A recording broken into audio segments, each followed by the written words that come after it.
Should probably get back to her. All right. Hello, everybody. I'm Nikki Bradenberg. And I'm Laura Dick. And we are here at Montana PBS. We want to share some things with you. Our title of our video today is Social Media 101. I'm the teacher ambassador here at Montana PBS, and my role is to go out into the community and work with teachers, helping them integrate technology integration.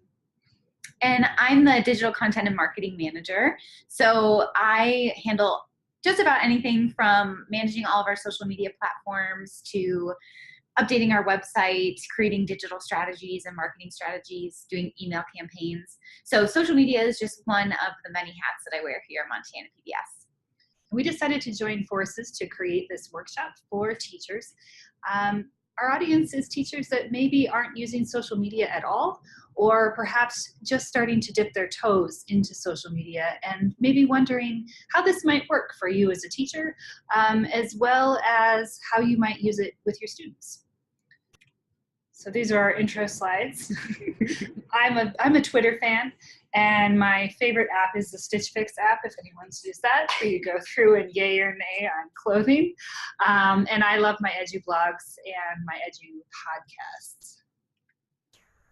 I love Instagram, actually. That's my go-to. Currently obsessed with Mevo cameras. I was just told about these. They are like a one-size-fits-all for live streaming on Facebook and Twitter. So comes with audio and video. Super geeked out. And also same podcasts. If no one has listened to Change Agent from the New York Times, I highly recommend it. And I'm finishing out my master's, so if anyone wants to talk communication theory ever, on it. Now, do you have a Mevo camera? I don't yet. Or is it just on your wish list? It's on my wish list. Okay. But they're affordable. So where can somebody pick up a Mevo camera? Getmevo.com. All right. So Google that later. So our agenda today is to go through motivations and uses, and then we have several of the most popular social media platforms that we want to cover. And Laura's going to come at this with a real deep understanding and knowledge of these platforms and how they're used and who uses them. And then I'm going to pepper in some ideas for how they might work for teachers and students. So this was a fun infographic that I found that is just kind of a blanket for all social media. So in really fine print down at the bottom, it says that their base sample was a little over 72,000 people between 16 and 64. So this is really a wide swath of social media users. But the top three are kind of what I expected. Staying in touch with your friends and family, staying up to date with news and current events. That's kind of been a trend that we've seen happening recently in the last couple of years, that social media is kind of becoming the first spot for people to go to gather their news. And then number three, to waste some time. Definitely what I use it for. So for me as a teacher, and what I see many teachers flocking to social media for, is it's visual professional development. We often don't get outside of our schools, let alone outside of our classrooms. And there's so much good stuff out there. Just seeing what a teacher is doing in their classroom, looking at student work, getting a feel, that visual picture that we get on social media platforms is really powerful and can really change the way we teach. So we'll kind of jump in first with the big dog, Facebook. So the top reasons to use Facebook, really from a high level, is, like I said, to stay in touch with your friends. That's still the biggest. This started as a purely social networking site, peer-to-peer, but has recently kind of become the leader in news and current events. There we see that passive networking, or that's a nice way of saying wasting time or filling your time. Stalking people. Yes, yes. Just, scrolling through your news feed. Finding funny content. Facebook is still kind of the leader in that space of falling into different communities, if you will. And then they are the leader of live events. They kind of were the first ones to come on the scene with that, and have kind of cornered the market as far as live events go. Some of the overarching pros of Facebook is it's really great for groups and fan pages. So Facebook has been in the news a lot lately, has maybe gotten a little bit of slack for some of their data breaches that they've been having, but there are still these really private spaces like our teacher community program on the page that Nikki runs. And it also is a great platform to go for insights and information. And I mean that in the broadest sense of the term, as far as from a social media manager like myself, I can pull really in-depth analytics and insights out of Facebook. But for a user, it's also kind of a new gold standard of, is your business online? Or are you as a professional, is your brand online? You know, if people can't find you on Facebook, they kind of want to worry that you don't exist. Some cons, some really big cons about Facebook is all of the unexpected algorithms. So they seem to be rolling out at a healthy pace, and no one really knows how to get their arms around them. So we can't just scroll through our feed and see the most recent things from all of our favorite people anymore. It's kind of being taken over by maybe advertisers or other weird ways that people, you know, different times you're seeing stuff that was posted from a week ago, things like that. Also, you have to pay to play. So if you are coming at it from a professional standpoint, they have put such an emphasis on advertising that you really do have to put forward a significant amount of money if you do want your posts to be seen professionally. And I put on here Millennial Ghost Town. We are losing that generation at an incredible pace. It's really starting to skew in the 45 to 65 plus age range. And a pro and a con is you get to be your own gatekeeper, which on the plus side, you get to find the information that you want to find. You follow the people. It's very controlled who can be your friend, who can't, the groups that you're allowed into or not. So you get this really independent sense of finding your own information and cultivating your own information. But at the same time, I hate to say the word fake news, but you are kind of cultivating the only things that you look at. And so that can have some negative implications as well as not really getting the full picture of information when you're looking for it. So as I said, as Lorna mentioned, we have a closed group, and these closed groups are popping up on Facebook, and I don't even know how many I'm a member of at this point, but they become really excellent spaces for teachers to gather around certain topics of interest. So I have one for the PBS Teacher Community Program, and this is teachers in rural Montana. Most of them are from the schools where I support teachers and where I work. But we've also got people from outside of the Gallatin Valley in that group as well. And it's a place to share teaching resources. It's a place that I post pictures of what I'm doing or reminders about events that are coming up. I'm in other groups that focus on Breakout EDU or focus on Lucy Culkin's writing workshop. And it's a place where teachers go to post questions, to share student work samples, to ask for tips, to ask for lesson ideas. And unlike other social media platforms, your words are unlimited. So you could type paragraphs and paragraphs. No one may not read them, but you can put as much out there as you want. And we're seeing a lot of these groups really build community among teachers, which is a great thing, because if you're going to look at Facebook anyway, and these great PDL moments end up in your feed, you sort of accidentally end up learning something while you're sitting at the dentist's office. All right, next up is Twitter. So some top reasons to use Twitter. It's great public communication, and I mean that in every sense, as far as it's not like Facebook in that you connect with very specific people on Facebook.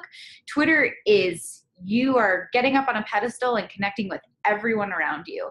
So you'll see a lot less maybe friend to friend interaction or like private conversations happening on Twitter, but you will see people interacting with their communities in a much larger way, in a much more public way. It's also the leader in tracking breaking news. So if you are wanting to stay up to date on a topic, Twitter's a place to go for that. That's also follows the next one, following hashtag trends. So that's a great kind of ticker to see what's on everyone's radar on an international level and even in niche communities. And then also connecting with companies and brands. So in the past few years, maybe 10 or so, brands have really made a hard left into Twitter as using that for their customer service platform. So if you really need to get information quickly, that's your most responsive platform to use. Sometimes companies aren't even setting up like a customer service inbox. They just have a Twitter handle. So some pros, hashtag power. And you can get right into your niche communities by following hashtags. I know we use MT Ed Chat all the time, which is a screenshot that you'll see on there. I'll let Nikki talk about that more. But that is your way to kind of carve out your own communities, is by following hashtags and using hashtags. Again, it's got those real-time updates. You're not going to find another social platform that has this chronological order of the latest and greatest. And Periscope, which is their live video platform, is really improving. It kind of made a silent entry onto the scene, I feel like. But yeah, it's really getting some big improvements to that platform as well. Some cons, it's stalled user growth. Twitter has seen big fluctuations in people who love it or hate it, and we're in the middle of a hate. It's not gaining as many users as maybe some of the other platforms that we've seen lately. And I've heard rumor of an algorithm timeline. So I think it's only a matter of time before we start seeing some algorithms come to Twitter. Some pros and cons. Twitter has recently upped their character count to 280. I think it was 140. It's huge. Don't even know what to do with all that information, which can be a blessing or a curse, right? So for when you're trying to get a bunch of information out there, you've got to send a firestorm of tweets that take forever. But also it kind of forces you to be really succinct and to post everything that you need to in a couple of sentences.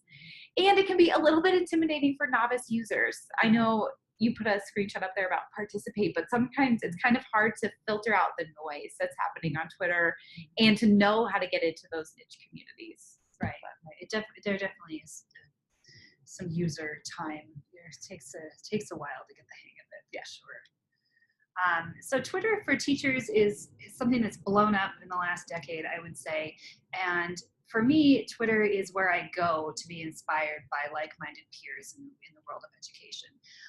I was really turned off to Twitter in the beginning because I thought that it was just all about finding out what Kim Kardashian had for lunch, and I didn't care. And what I learned was I don't have to find that out if I don't follow Kim Kardashian. And so I only follow teachers and people who are leaders in the education community, or tech companies or brands that are only talking about education. And so when I open up my Twitter feed, all I see are teachers sharing the great news from their classrooms, sharing resources, sharing websites, sharing pictures from their classroom.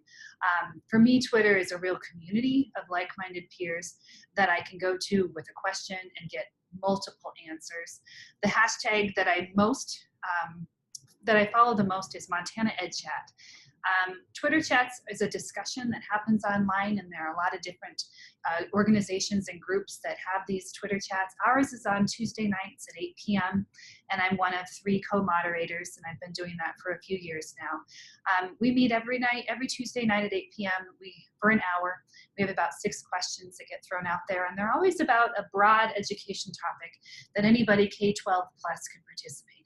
We have teachers from all over Montana.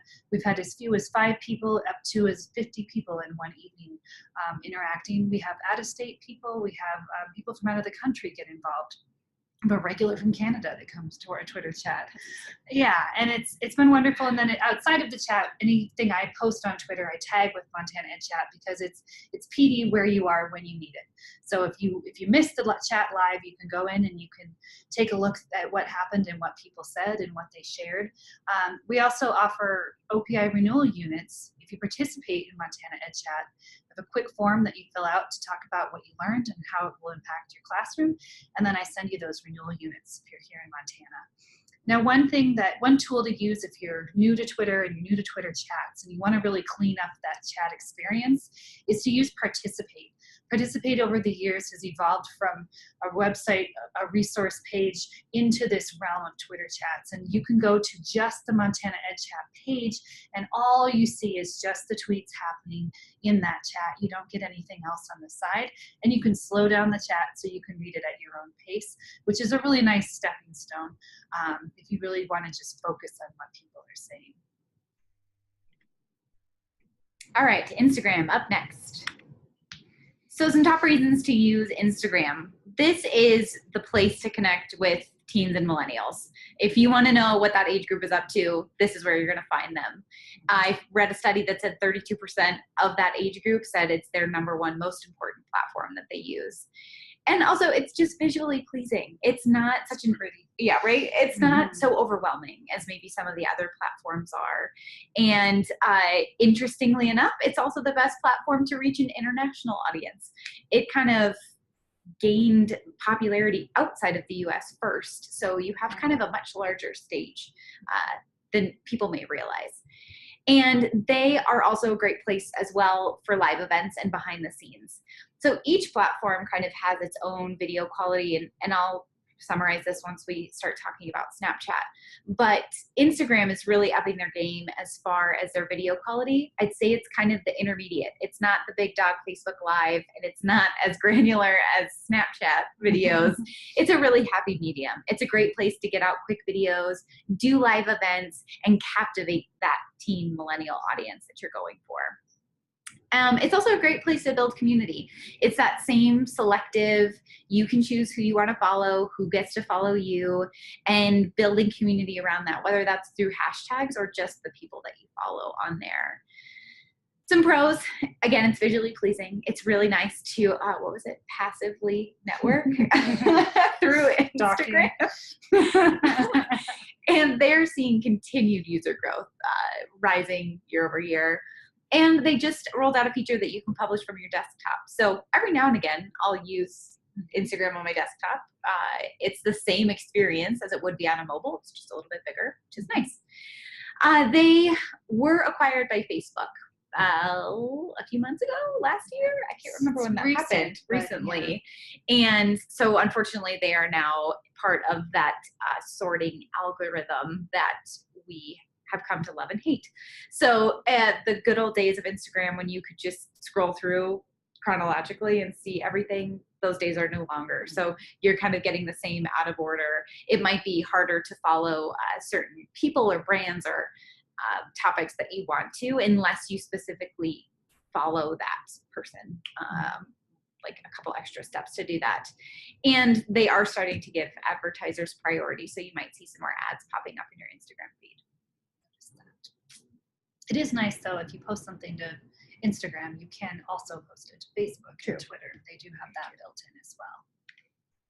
So Snapchat. So top reasons to use Snapchat. Nikki and I joke about this all the time because Snapchat is its own animal in every sense. And so it's a great way to get content out super fast.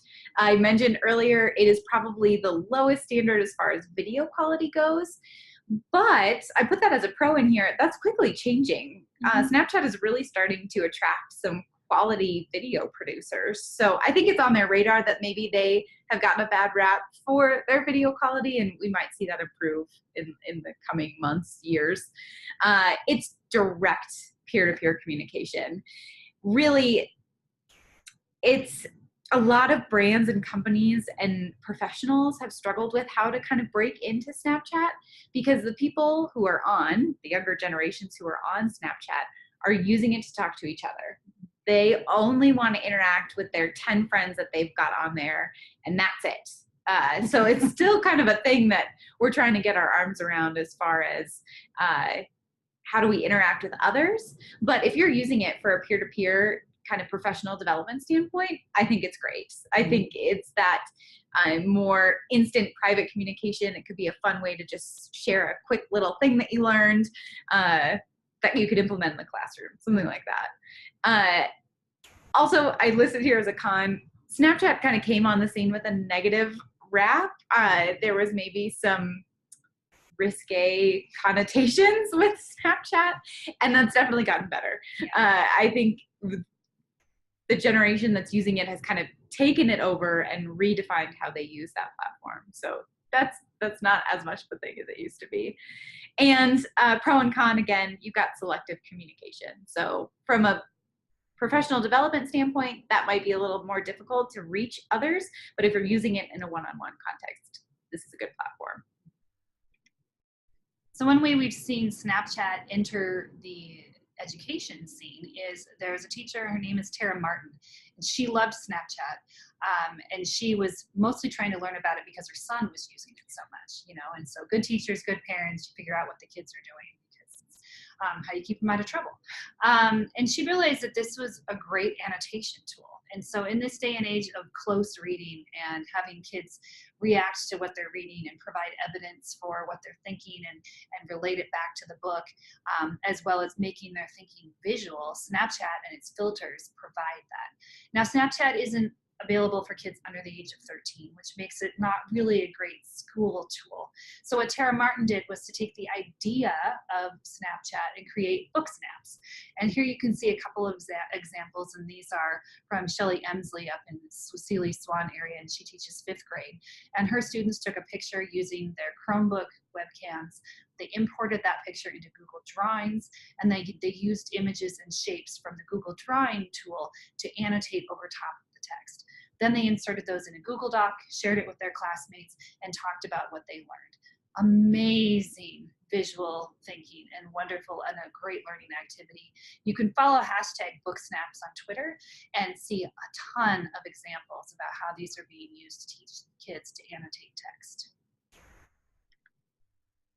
And then I wanted to make a quick note about Marco Polo. I think if you were to ask me, what is the next up and coming app for maybe the youngest generation, the 5 to 10-year-olds, 5 to 12-year-olds, I would put my money on Marco Polo. So it's kind of like a walkie-talkie app. There have been plenty that have kind of hit the scene in the last handful of years, but this one is really starting to gain traction because it's very easy entry-level video editing.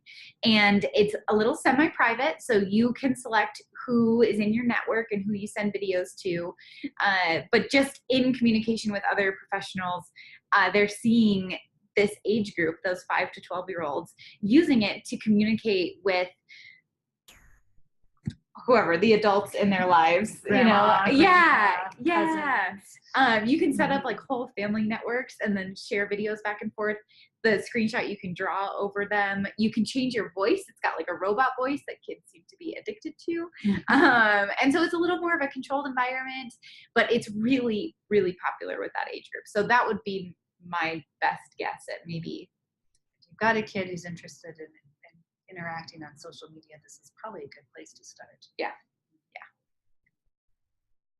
Okay, so Nikki and I talk about all the time, what if I don't have enough followers on social media to make an impact? And you hear that from anyone who's maybe just getting involved with social media. And the point is, that's okay. There's 2 big key takeaways, and that's to get engaged and to find community. So focus on the quality of your content over the quantity of your content. Don't feel like if you want to start a Twitter account that you have to post 17 times a day about the things that you're eating for lunch and where you're going. Yeah, please don't do that. Really focus on building your community and finding your community and cultivating those hashtags and go slow. It's okay if you only have 30 followers. Maybe that's exactly what you need to communicate with that smaller group of people. Don't feel like you have to make a big splash on social media. Also, if you want to extend your reach, tagging key players. So if you can include anyone's names who maybe have larger followings than you, that's a great way to get into their spheres and then kind of attract some of their followers over to your page if you are trying to build a larger following. And also starting conversations. So all of the new algorithms that have been rolled out on Facebook and soon to be Instagram and probably soon to be Twitter are putting priority on content that is creating conversation within communities. And that could take the form of tagging your mom, tagging your friends, asking questions, just making a comment, even just liking and sharing those posts. All of that constitutes starting a conversation, and your posts will get priority if you are able to generate those conversations. And another great way is to just ask questions. That's an easy entry-level way to get people to respond to your posts and to start those conversations going. And then also lean on visual communications. We had talked about this, about how there's this whole new online language that's emerging through memes and GIFs and Bitmojis. and it's a whole new language we have to learn how to speak. And each audience and each platform is going to use those communications differently. So maybe just a meme posted on Facebook might catch someone off guard, but it would easily make sense in a comment section or on Twitter, for example. So each platform kind of has its own language and its own dynamic. I think you also on social media, if you give, you get. So if you like things, if you favorite things, if you make comments on other people's things, you're likely to get that attention to yourself as well. Agreed. So that's it.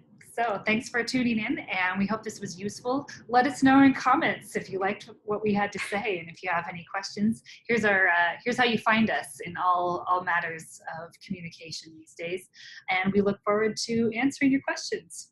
Thank you.